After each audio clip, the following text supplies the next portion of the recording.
Tonight, we delve into a story that unfolded in a place familiar to so many of us, a place of everyday errands and weekend shopping trips, a local Walmart, a place where communities converge, where neighbors run into each other, and where the mundane rhythm of daily life plays out. In Norton Shores, Michigan, a small city nestled along the picturesque shores of Lake Michigan, where the pace of life is generally unhurried and the atmosphere is welcoming. July 26, 2025, began as a typical summer Saturday, promising sunshine and the simple joys of a weekend day. The air was warm and the sky was a brilliant blue. Families shopped for groceries, stocking up for the week ahead, their carts filled with the essentials of daily life. And with the start of the school year looming, many were also on the hunt for school supplies, navigating the crowded aisles in search of notebooks, pens, and backpacks. The store was bustling with weekend energy, a hive of activity as people went about their routines, chatting, comparing prices, and making their purchases. No one imagined that this ordinary afternoon, filled with the simple acts of shopping and preparation, would soon be shattered by sudden, shocking violence. The time was just after 3 o'clock, the sun high in the sky, casting long shadows through the store windows. Parents pushed carts, their children trailing behind them, perhaps a little bored or eager to get home. Teenagers browsed electronics, comparing the latest gadgets and dreaming of upgrades. And elderly couples carefully picked produce, selecting the freshest fruits and vegetables for their evening meals. It was routine American life, a scene of peaceful normalcy, utterly unaware of the danger quietly brewing just beneath the surface. Norton Shores is known for its friendly, close-knit community, a place where neighbors look out for each other and where a sense of belonging is deeply ingrained. It's a place where people feel safe, where children play in the streets, and families gather for barbecues in their backyards. A trip to Walmart was mundane, a simple errand, not a cause for alarm or concern. It was just another Saturday afternoon. That's precisely what made what happened next so jarring, so utterly unexpected, and so deeply disturbing. The attack didn't just harm individuals, it wounded the entire community, leaving scars that would take a long time to heal. It struck at the heart of the community's sense of peace, shattering the illusion of safety and security that they had always taken for granted, turning a familiar, comforting space into a scene of terror, a place forever marked by tragedy and loss. The Walmart on Henry Street is more than just a store, it's a landmark, a gathering place, a part of the fabric of Norton Shores. It's a community hub, a place where people connect, share stories, and build relationships. The events of that Saturday would forever change the way people felt about their town, how people in this small Michigan city view their world, their neighbors, and the very idea of safety in their own community. Before the first scream tore through the air, before the sirens wailed in the distance, there was only the mundane rhythm of a busy superstore, the hum of refrigerators, the chatter of shoppers comparing prices, the squeak of cartwheels on polished floors, a symphony of the everyday. The suspect, a 28-year-old man from a nearby town, a seemingly ordinary individual with a darkness concealed within, entered Walmart like any other customer, blending seamlessly into the stream of people seeking groceries and household goods. He crossed the threshold, unaware or perhaps acutely aware of the devastation he was about to unleash. Security footage shows him walking the aisles, a ghost among the living, his presence unremarkable at first glance, pushing a cart, blending in with the crowd, a wolf in sheep's clothing navigating the brightly lit corridors of consumerism. He browsed, picked up items, seemingly at random, perhaps a deliberate attempt to appear normal, to lull those around him into a false sense of security, and gave no sign of his violent intentions, masking the turmoil within with a facade of everyday behavior.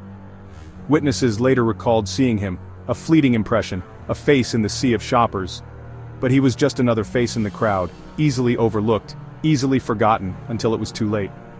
He moved with quiet purpose, a predator stalking its prey, each step deliberate, each glance calculated, observing and waiting, patiently biding his time, selecting his moment with chilling precision.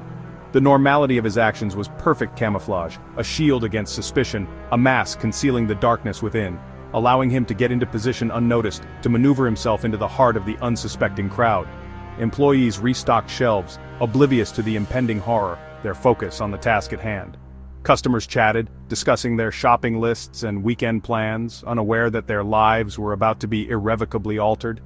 And children asked for candy, an ordinary day, a snapshot of everyday life soon to be shattered into a million pieces. The contrast between this peaceful scene, this tableau of normalcy, and the horror to come is stark, a chilling reminder of the fragility of peace and the ever-present potential for violence. This period highlights the vulnerability, the inherent risk we accept simply by existing in public spaces. We all share in public spaces, a silent agreement to trust one another, an agreement that was about to be brutally broken. The suspect exploited this trust, weaponizing the very fabric of everyday life against those around him. Using normalcy to get close to his victims, turning the ordinary into a tool of terror. His quiet movements were a silent countdown to tragedy, each step bringing him closer to the point of no return, a dark crescendo building towards an unimaginable climax. The transition from the mundane to the monstrous, from calm to utter chaos, was terrifyingly swift. One moment, shoppers were casually browsing the aisles, their minds occupied with weekend errands and grocery lists. At 3:15 p.m., an ordinary Saturday afternoon took a dark turn. The suspect, who had been pushing a shopping cart like any other customer, abandoned his cart near the grocery aisle, leaving it askew and forgotten amidst the burgeoning horror. Concealed until that very moment, he produced a large hunting knife, its gleaming blade reflecting the fluorescent lights of the supermarket. The weapon was menacing, a stark contrast to the everyday normalcy of the setting. Without any warning, without any discernible motive in those first few seconds, he began his attack. The suddenness and ferocity of the assault were completely unexpected. His first victim was a young mother, innocently shopping with her children. A scene of domesticity shattered in an instant, replaced by unimaginable terror. The suddenness of the violence left no time to react, no opportunity to prepare. Initial screams were a mixture of shock, disbelief, and excruciating pain, piercing the air like shards of glass. The suspect moved quickly, a whirlwind of aggression, slashing and stabbing at random, seemingly without aim or reason. Each strike amplified the growing sense of dread. Panic erupted like a dam breaking, a tidal wave of fear washing over the store. Shoppers scrambled desperately for cover, abandoning their shopping carts, their groceries, everything they had been carrying just moments before. Possessions became meaningless in the face of mortal danger. They were fleeing toward any available exit, driven by a primal instinct to survive. The exits became bottlenecks of desperation. The store, once a place of routine and commerce, descended into pure, unadulterated terror. It was a scene of utter confusion, unimaginable chaos, and widespread panic. The familiar aisles transformed into a landscape of fear. At first, some, in disbelief, thought it was merely a fight, a heated argument escalating out of control. Others speculated that a shelf had collapsed, sending merchandise crashing to the floor in a noisy cascade. But as the screams intensified and the horrifying reality unfolded, the truth became undeniable, impossible to ignore. The attacker targeted people seemingly at random, his movements fueled by a silent internal rage that no one could comprehend. In a matter of minutes, the once familiar store became a terrifying maze of fear, a labyrinth of panic and desperation. Parents instinctively grabbed their children, shielding them from the horror, while store employees, some bravely, guided customers toward any semblance of safety. Some, driven by courage and compassion, bravely tried to help those who were injured or vulnerable. Others, paralyzed by fear and shock, simply froze, unable to move or react. The attacker's swift and senseless brutality transformed a routine Saturday afternoon into a desperate fight for survival, a stark reminder of the fragility of life. The attack unfolded in a series of brutal, rapid-fire encounters. The suspect moved with disturbing speed, striking victims near produce, dairy, and pharmacy. Each attack was swift and vicious, designed to instill maximum fear. Victims included a young mother, an elderly woman, and a man shielding his girlfriend. The injuries were severe, causing immediate panic and shock. The store's open aisles left shoppers exposed, with little protection. Witnesses described the attacker's blank, emotionless expression. He made no demands, only violence. His sole objective, harm as many as possible, with no clear motive. The rampage lasted less than 5 minutes, injuring at least 8 people. For those inside, those minutes felt like an eternity. A terrifying blur seared into memory. Just as the situation seemed hopeless, extraordinary courage emerged. As the attacker neared the entrance, a group of shoppers decided to act. A construction worker grabbed a metal stanchion and charged, distracting the assailant. A young man tackled the attacker from behind, bringing him to the ground. The struggle was intense, but the two men held on, risking their lives. An off-duty firefighter rushed over, pried the knife from the suspect's hand, and tossed it away. Other shoppers joined, helping to pin the suspect until police arrived. Their quick thinking and bravery almost certainly saved lives. Law enforcement later confirmed their intervention was critical. These were ordinary people, fathers, sons, neighbors, who acted without hesitation. Their story is a testament to the courage that can emerge in the darkest moments.